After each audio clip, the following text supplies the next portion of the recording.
یہ گجرے میرے بہت ہی فیورٹ ہیں۔ میں نے کہا ابھی تو یہ سٹارٹ ہے، آگے آگے دیکھیے ہوتا ہے کیا۔ پھر میں نے گاڑی سٹارٹ کی اور ریسٹورنٹ کی طرف چل دیا۔ تقریباً 5 منٹ بعد ہم ریسٹورنٹ پہنچ گئے۔ ریسٹورنٹ میں نے ایک ٹیبل بک کیا ہوا تھا۔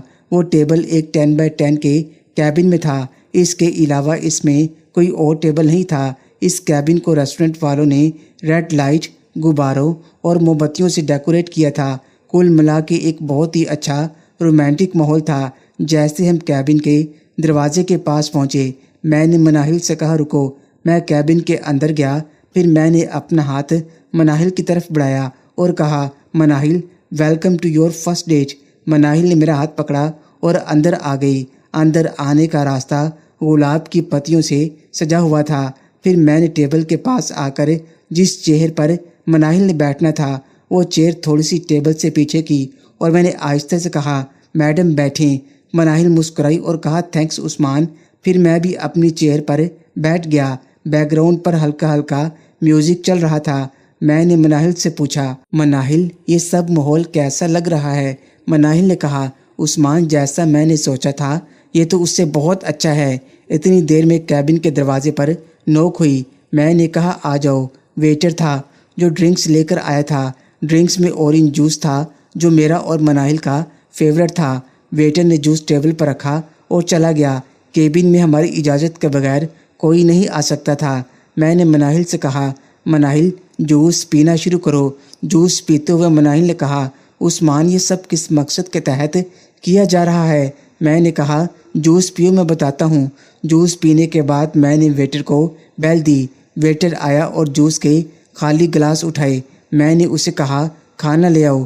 تھوڑی دیر بعد وہ کھانا لے آیا جس کا مینیو میں نے پہلے ہی ڈیسائیڈ کر لیا تھا۔ اس مینیو میں ساری مناہل کی پسندیدہ ڈشز تھیں۔ کھانا کھانے کے بعد میں نے مناہل کی طرف اپنا ہاتھ بڑھایا اور کہا تم میرے ساتھ ڈانس کرو گی؟ مناہل نے میرے ہاتھ میں اپنا ہاتھ دیا اور ہم دونوں اٹھ کر ڈانس کرنے لگے۔ مناہل بہت خوش نظر آ رہی تھی۔ ڈانس کرتے کرتے میں اسے چھوڑ دیا اور اپنے گھٹنوں کے بل بیٹھ کر اپنی پاکٹ سے رنگ کی ڈبی نکالی اور اسے اوپن کر کے مناہل کے سامنے کر دیا اور مناہل سے کہا ول یو میری می؟ مناہل یہ سب دیکھ کر حیران ہو گئی۔ میں نے مناہل سے کہا میں تم سے بہت پیار کرتا ہوں اور میں تمہارے بغیر اپنی آنے والی زندگی کا تصور بھی نہیں کر سکتا۔ میں نے پھر دہرایا مناہل ول یو میری می؟ وہ خاموش تھی۔ اچانک بولی یس عثمان میں تم سے شادی کروں گی۔ پھر میں نے اس کی انگلی میں رنگ پہنائی اور ہم دونوں بیٹھ گئے۔ مناہل نے مجھے کہا عثمان میری امی کیسے مانیں گی؟ میں نے کہا تم مان گئی ہو وہ بھی مان جائیں گی۔ اس کے بعد ہم ریسٹورنٹ سے نکلے۔ رات کے 8 بج رہے تھے۔ دھند کافی پڑ رہی تھی۔ اتنے میں عائشہ کا فون آ گیا کہ کہاں پہنچے ہیں، کب تک واپس آئیں گے؟ میں نے کہا راستے میں ہیں، آدھے گھنٹے تک پہنچ جائیں گے۔ اس نے کہا ٹھیک ہے اور کال کاٹ دی۔ ہم آدھے گھنٹے بعد گھر واپس پہنچ گئے۔ میں نے گاڑی اپنے صحن میں کھڑی کر دی کیونکہ رات کافی ہو چکی تھی۔ میں نے سوچا صبح جا کر اپنے دوست کو گاڑی دے آؤں گا۔ اس کے بعد ہم دونوں سیدھا امی کے کمرے میں چلے گئے۔ امی کے کمرے میں امی اور میری دونوں بہنیں بیٹھی تھیں۔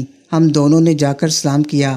امی نے سلام کا جواب دیا اور ہم بیٹھ گئے۔ عائشہ آپی نے مناہل سے پوچھا مناہل بھابھی کیسی رہی آپ کی پہلی ڈیٹ؟ جیسے ہی عائشہ نے مناہل کو بھابھی کہا ہم سب ہنسنے لگے۔ عائشہ مجھ سے پوچھنے لگی عثمان مناہل نے یس کہا ہے کہ نہیں؟ میں نے مناہل کی طرف دیکھا اور کہا جی آپی مناہل نے یس کہہ دیا ہے۔ عائشہ مناہل سے کہنے لگی مناہل تم تو بڑی تیز نکلی۔ مناہل بولی آپی عثمان نے مجھے پرپوز ہی ایسے کیا تھا کہ میں انکار نہیں کر سکی۔ مناہل نے اپنی رنگ آپی کو دکھائی اور کہا یہ رنگ عثمان نے مجھے دی ہے۔ آپی کہنے لگی عثمان تم تو بڑے چھپے رستم نکلے۔ پھر میں نے کہا میں اپنے روم میں جا رہا ہوں کپڑے چینج کرنے۔ آپی نے کہا مناہل تم بھی جا کر چینج کر لو۔ میں نے اپنے روم میں آ کر کپڑے چینج کیے اور لیٹ گیا۔ تقریباً 11 بجے کے قریب میرے کمرے کے دروازے پر دستک ہوئی۔ میں موبائل پر فیس بک یوز کر رہا تھا۔ میں نے پوچھا کون؟ تو آواز آئی بھائی میں نمرہ ہوں۔ مجھے یاد آیا کہ وہ ناول لینے آئی ہوگی۔ میں نے اٹھ کر دروازہ کھولا۔ جیسے ہی وہ اندر آئی میں اسے دیکھ کر حیران رہ گیا۔ آج شاید اس نے آپی کا نائٹ ڈریس پہنا ہوا تھا اور اس نے اپنے بال بھی کھلے چھوڑے ہوئے تھے۔ جب وہ اندر آ گئی تو میں نے کمرے کا دروازہ بند کر دیا کیونکہ باہر کافی سردی تھی۔ میں نے صوفے کی طرف اشارہ کیا اور نمرا سے کہا بیٹھو۔ جب وہ بیٹھ گئی تو میں نے اس سے پوچھا نمرا کیسے آنا ہوا؟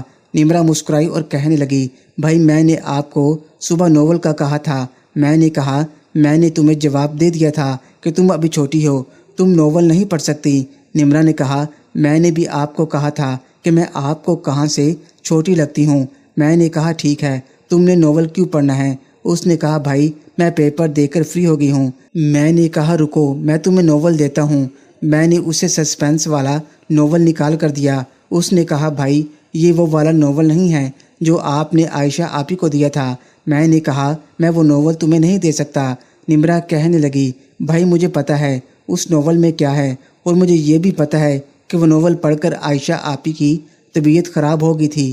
جیسے ہی اس نے یہ کہا میرے کان کھڑے ہو گئے۔ میں نے کہا کیا مطلب کہ وہ ناول پڑھ کر عائشہ آپی کی طبیعت کیسے خراب ہو گئی تھی؟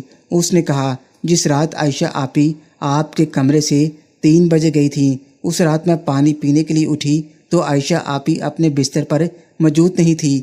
میں باہر آئی تو عائشہ آپی باہر بھی نہیں تھیں۔ پھر مجھے آپ کے کمرے کی لائٹ جلتی ہوئی دکھائی دی۔ جیسے ہی میں آپ کے کمرے کے پاس پہنچی مجھے عجیب عجیب آوازیں آ رہی تھیں۔ پھر میں نے کھڑکی میں سے وہ سب دیکھ لیا جو آپ لوگ کر رہے تھے۔ یہ سن کر میرا دل تیز تیز دھڑک رہا تھا۔ پھر نمرا نے کہا اس دن کے بعد آپی کی طبیعت خراب ہو گئی۔ اب میرے پاس اس کی باتوں کا جواب نہیں تھا۔ مجھے سمجھ نہیں آ رہی تھی کہ میں اسے کیا بولوں۔ میں نے نمرا سے کہا جب تمہیں سب پتہ ہے تو پھر تم یہ ناول کیوں پڑھنا چاہتی ہو؟ نمرا نے کہا بھائی ناول پڑھنے کا ایک بہانہ ہے، جبکہ میں تو وہ یہ کہہ کر چپ ہو گئی۔ میں نے کہا آگے بولو۔ اس نے کہا بھائی عقل مند کے لیے اشارہ ہی کافی ہے۔ میں نے کہا نمرا جو تم چاہتی ہو وہ ناممکن ہے کیونکہ تم ابھی بہت چھوٹی ہو۔ اس نے کہا بھائی میں بالغ ہو چکی ہوں، اب آپ مجھے ناول دے رہے ہیں یا میں ساری بات جا کر امی کو بتا دوں؟